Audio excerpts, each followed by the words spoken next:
Mr. and Mrs. Nurnberg, this is John from Lakeshore V Center. Today I'm going to be walking you around your new Montana fifth wheel. Again, we appreciate your business, and if you do have additional questions at the end of this, please don't hesitate to give us a call. You can always reach me on my cell phone at 231-740-6225.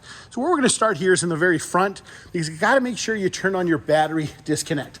Underneath here, that little red switch is your battery disconnect. In the far right-hand corner, you'll notice you've got a secondary battery disconnect. The one's for your solar and the other's for your main battery for the coach. Both those have to be turned on. Up top here, that's part of your solar system, and that right there is your inverter. That converts the 110 to 12 volt for the lights. We've got your 50 amp power hose here, which we do give you adapters for, and then we've got your reserve tank here for your hydraulics, for your auto leveling system and your slides. We're gonna go over to the side here. One of the first things I'm going to do is show you the controls for your jacks. So we just push that on the side here where we touch the keypad. This default code you have to enter in. Once you do that, 5241, hit the check mark, and you notice your menu appears. This allows you to extend, retract, auto level it, or set it back to hitch height right there. So real simple, real straightforward. You got a propane tank on either side with an auto changeover regulator. Notice the green on this regulator. The green's the indication that there is propane in the lines. Whichever direction this tab is turned is the tank it's drawing from.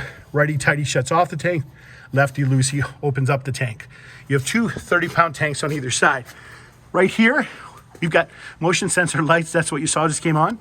Your sewer hose, your electrical adapter, and this is your docking center. Your docking center consists of your water heater bypass, which we use to winterize the camper, the winterization system, which allows you to draw antifreeze and pump it through the system, your fresh water, where you hook your fresh water hose to get fresh water to the whole system. Your tank flushes, that's for your various flushes, and then your low points, which simply drain out. Now we've antifreeze in the line because we've winterized it for you, simply drain off the system. This will walk you through those various controls step by step. You do have a hot and cold faucet there that you can rinse things with as well. Do keep any youngsters away from this, as it is your furnace and it does become hot. So you want to make sure you keep young ones away from that. Okay, we're going to walk around here. We have torqued the lug nuts and the tires, but it is a good idea after the first 250 miles to check those to make sure you don't run into any problems. Your 50 amp power cord is right there.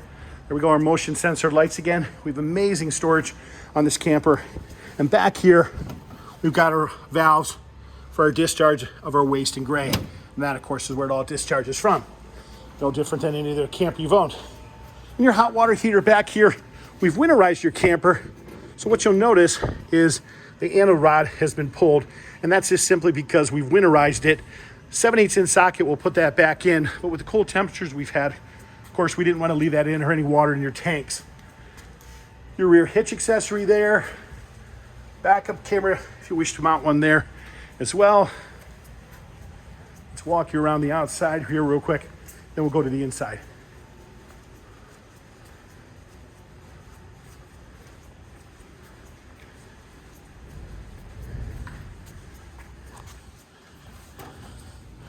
Okay, as we enter, we've got our fuse and breaker panel box right down below here.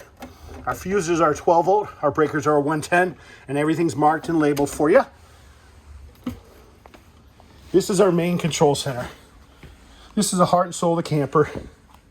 We turn on our overhead lights, interior lights, tank heaters, gas electric for our water heaters.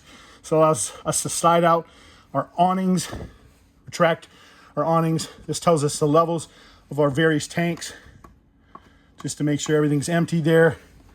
And this controls our various slides. And you can hear those operate as I push those buttons.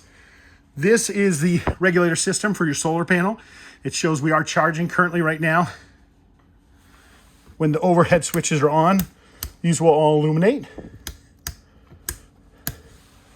We're going to turn all those on for you.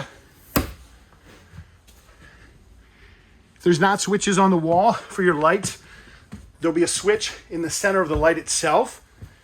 Of course, you have a pop-up TV on this. That is controlled from our switch right inside here, which pops that up.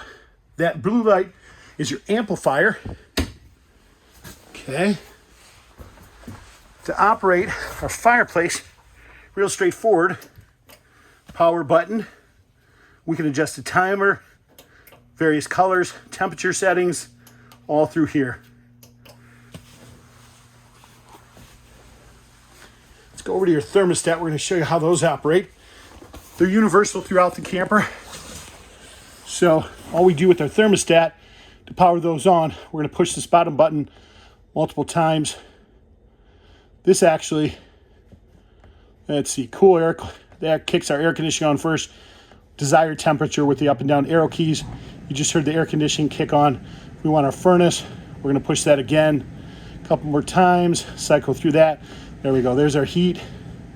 Now for this front one, of course, it's got a heat strip in there. So you want to control your primary heat through your central thermostat. Let's go down into the main kitchen area. Your keys are around the kitchen faucet. Your refrigerator, that's a storage lock.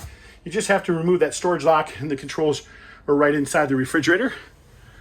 That green light indicates that your outlets are working properly. If that disappears, there's a breaker reset on the outlet itself that you just have to push to reset.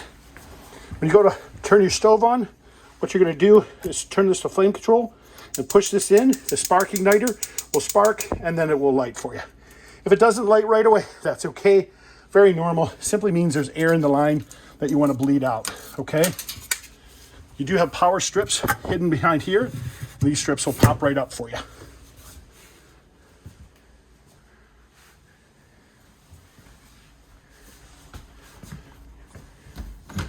Wonderful little half bath here. Let's go to your master bedroom here. Again, your thermostat, simple operation, straightforward, like we talked about before. On and on light switches.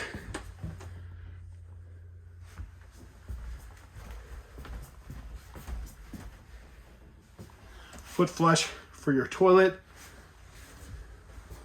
Guys, this is John from Lakeshore V Center. We do appreciate your business. If you do have additional questions, please don't hesitate to ask, and we'll try and get those questions answered for you. Thank you and have a great day.